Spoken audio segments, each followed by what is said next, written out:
Hey, what's up guys? It's another beautiful day up here in the canyons again. I'm here with Harvey here, and he's been nice enough to bring me his 1987 Toyota MR2 for a quick drive in the hills. Do you want to say a few things about the car first?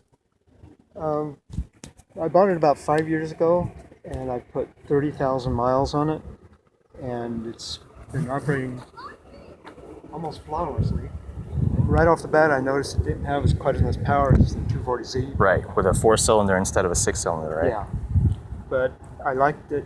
I like the handling better than the 240Z, and it seems to be more comfortable in the cockpit than the 240Z was. Yeah, being an 87, it was a good 15 years or so newer than your 240? Yeah. Yeah, so it's still an old car by today's standards, but I'm sure back in the day, this was a pretty, technologically speaking, it was much more advanced than your old 240. Yeah, this one has a lot more creature comforts, like the power windows and and the climate control stuff is more sophisticated. Right. So what all modifications have you done to the car, if any? Okay, first off, when I bought it, the previous owner had it lowered about an inch, and it was too low for my taste. The front spoiler was hitting everything. Right. And so I went to the pick and pull junkyard and pulled some stock springs off from a Mk1 A and put them in, and then that brought it up to Just the stock ride height. Ride height, yeah. Still a very low car. Yeah. And everything else about the suspension is stock, except I added the rear sway bar out of a Mk1 A. Okay, so a little less body roll. Yeah. And the tires are one size over. The stock tire size is 185/60. Okay, and these 195s. are 195/60s. Okay. Otherwise, the car is pretty much stock performance-wise, right? Yeah. But I did modify the throttle linkage on the throttle body a little bit, but that doesn't affect performance. Okay. Okay, so this is the stock Toyota 4AGE. It's a 1.6 liter dual overhead cam, 16 valve, naturally aspirated engine. It's the same engine that actually came in the Toyota AE86 Corolla.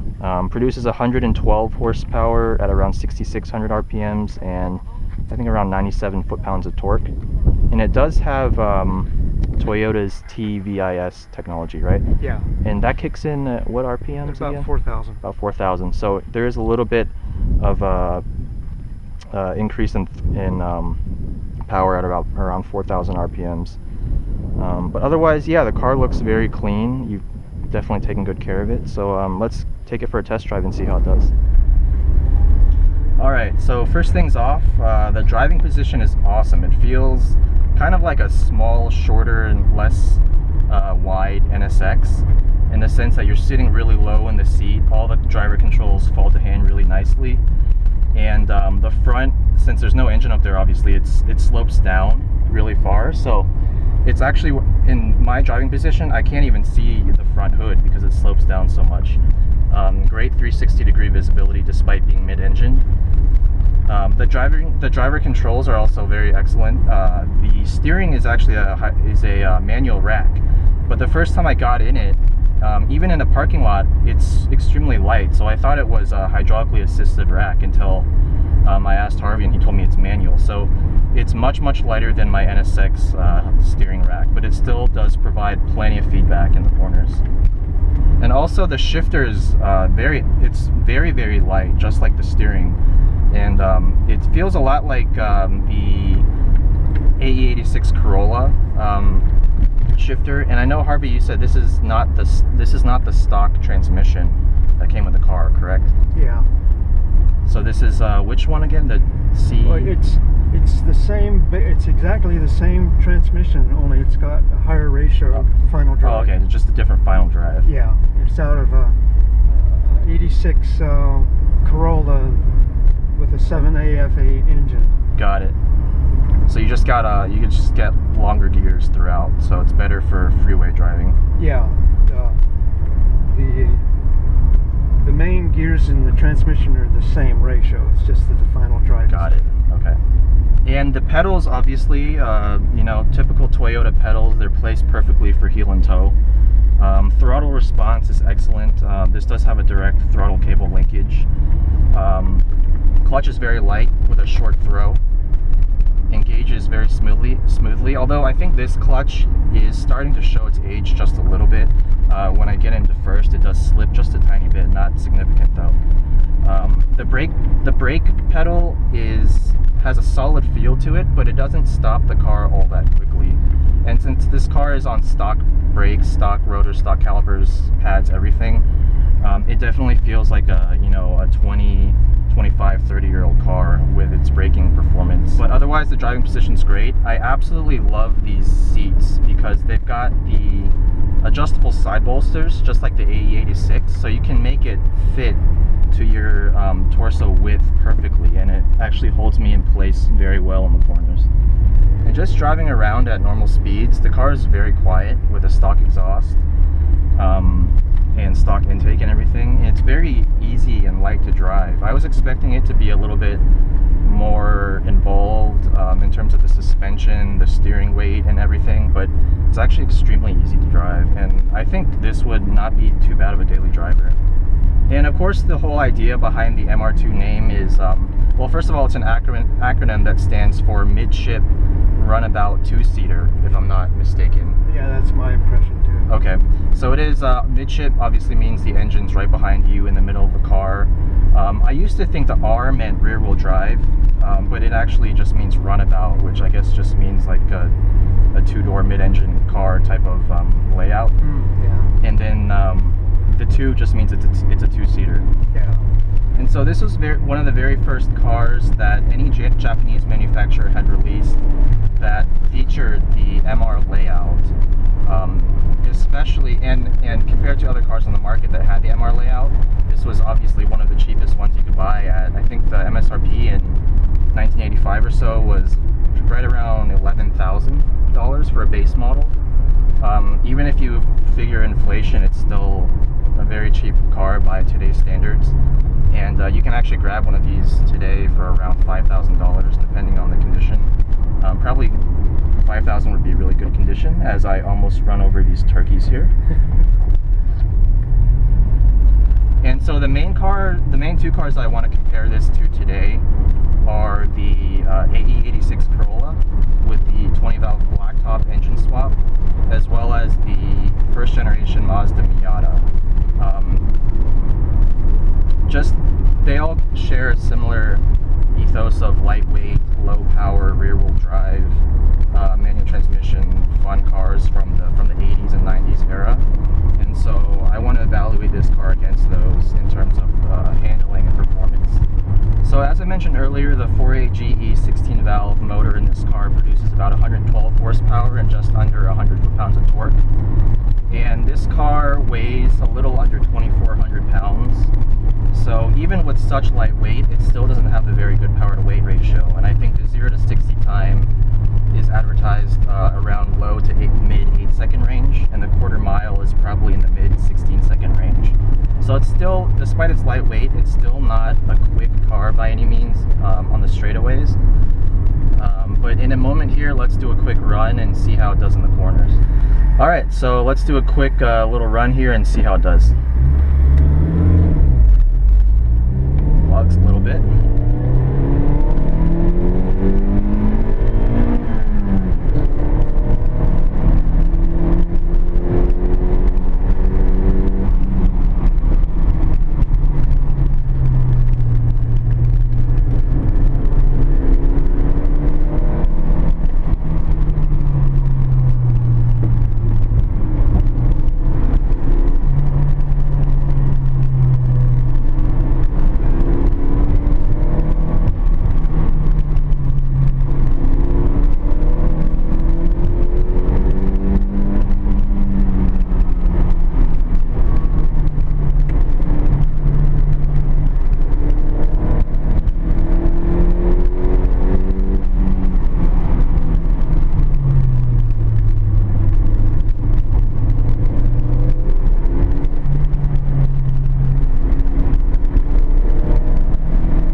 So in terms of handling, it feels extremely light. I've said this time and again whenever I drive cars that weigh less than around 27 or 2,800 pounds. But this car feels really light. It feels just as light as that 1997 Miata that I recently drove. But curiously enough, I feel like this car has better traction exiting the corners. That could be due to its mid-engine layout. It has a bit more of a rear weight bias, so it has better tire traction when you exit corners. The one thing I will say, compared to the Miata with the 1.8 liter engine, this 1.6 liter 4.8 GE feels a lot weaker. Even though on paper it's maybe like a 15-20 horsepower difference with similar overall weight, this engine feels definitely a good 20 to 25% less powerful overall. But despite that, it's still extremely fun because you can rev it all the way out to around 7,500 RPMs, and the engine pulls hard from about 5,000 all the way up to 7,500. And keeping in that range is kind of the sweet spot for this engine. Below about 5,000 RPMs, there's really not much grunt to speak of. Obviously, 97 foot-pounds of torque at just under 5,000 RPMs. It's not gonna, blow you away with acceleration. But that's not what this car is about, obviously. It's all about the balance and the cornering. It feels really good. And I would say next to the Miata, one thing I noticed is that this doesn't have as much brake fade, and that could just be due to the fact that the Miata maybe hasn't had the fluids changed in a while. I'm not too sure. Yeah, or it could be due to the fact that I'm not carrying as much speed on the straightaways when I enter the corner, so I don't have to brake quite as hard. But even then, the brakes feel adequate for the power and the weight of this car. If I were to track this car, though, I would definitely upgrade the brakes. I would put some .4 fluid in there and some better pads. But just for the canyons, these brakes are just barely adequate. Now, compared to the A86 Corolla with the 20-valve blacktop engine swap, this car is a lot more mild. Obviously, that's largely due to the fact that it's stock. It's on stock suspension. The engine's completely stock as well. The blacktop with around 100, that was producing about 108 horsepower to the wheels, with about the same curb weight as this car. And that one felt definitely noticeably quicker on the straights. But in terms of handling, I think I do prefer this MR layout car. I might be biased coming from my NSX, which is also MR layout, but the initial turn-in just feels so precise, and when you let off the throttle a little bit mid-corner, the rear end just swings around very nicely. And I know when this car is driven past around 7 or 8 tenths, when it's driven really at the brink, it does have a tendency to snap oversteer, and that's a trait that's pretty common with mid-engine rear-wheel drive cars. I didn't get to test that today, but I'm sure, Harvey, if you ever autocross this or something, that's something you'll probably notice in the corners. If you just let off the throttle abruptly, the rear end tends to come out. I did play with that a little bit, just very barely modulating the throttle in the corners earlier, and it felt, like I said, it had great rotation. You can really steer the car using the throttle pedal, which is a trait that a lot of rear-wheel drive cars tend to have. And on top of that, the suspension is very good. It's soft enough for daily driving for sure, but at the same time, maybe with that rear sway bar upgrade that you put, there's very, very little body roll. Feels very planted. The tires on this car aren't the best tires. They're like 440 to 500 traction, or not traction, but tread life. Yep. So they're very, very mild, kind of all-season tires. But I didn't even really get them to screech all that much. Because the car's so light, it's not that fast in the straights. You can just carry enough speed into the corners where you're not really pushing the limits of the tire grip. You're just kind of coasting almost through the corners. So if I'm going to compare this car to the A86 Corolla and the Miata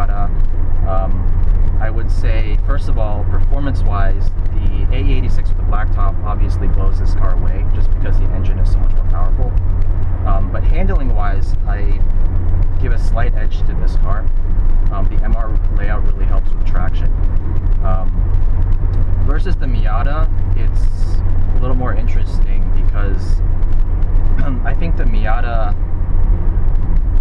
definitely has more straightaway acceleration, but the handling definitely feels softer. In terms of the suspension, there was a little bit more body roll, even with the coilovers that my friend had on his car. And the steering also didn't feel quite as precise as this car's.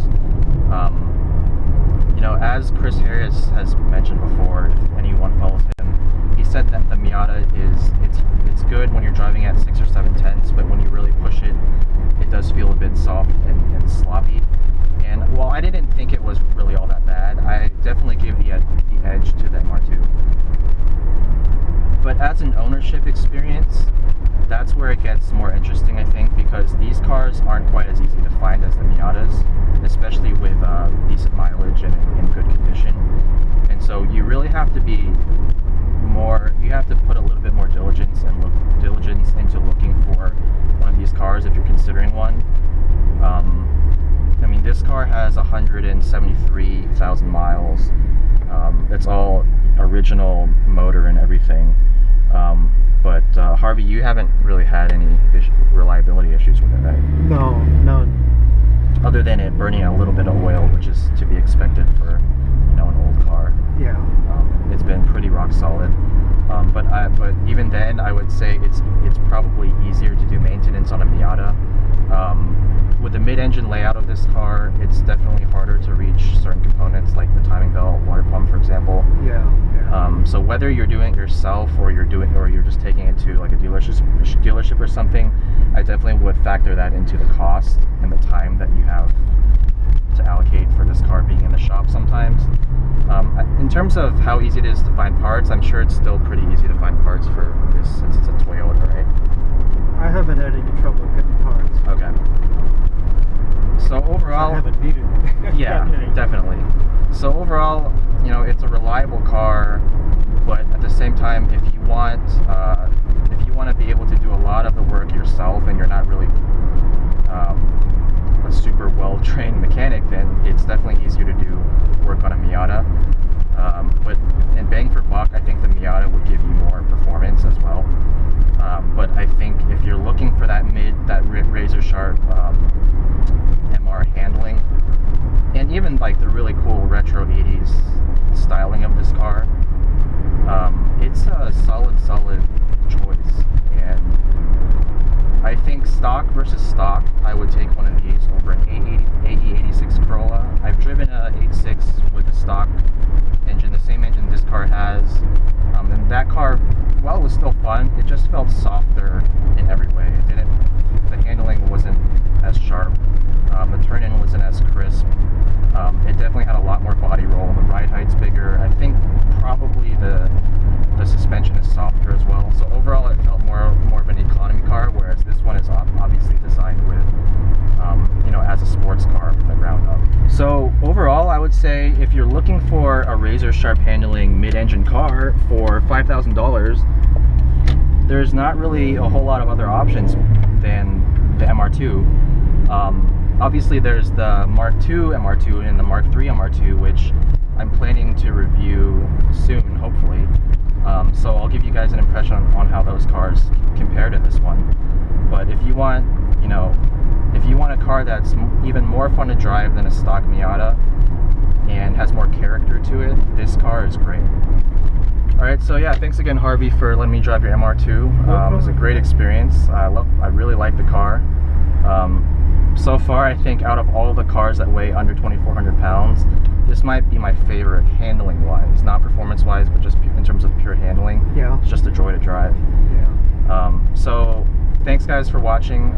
If you guys like my video, please subscribe to my channel. And like I said before, I am planning to drive a Mark II MR2 in the future, the turbocharged one, as well as another Mark I. But that one's going to be even more special than this one because of the mods that have been done to it. But without giving too much away, I'll let you guys watch that in a couple weeks when I get around to doing that video. So yeah, I'll see you guys next time. Thanks for watching. Wow, check out that Fiat. A little overdone for a Fiat 500, I think. So now, what do those fins do for you? I mean, technically it's a rear diffuser, but I don't think they're adding a whole lot of aerodynamics to a car that looks like that, right? Some kind of a plate underneath it. See on the side there? Oh yeah, it's got the plates underneath too. Wow. Hey, to each his own. Yeah.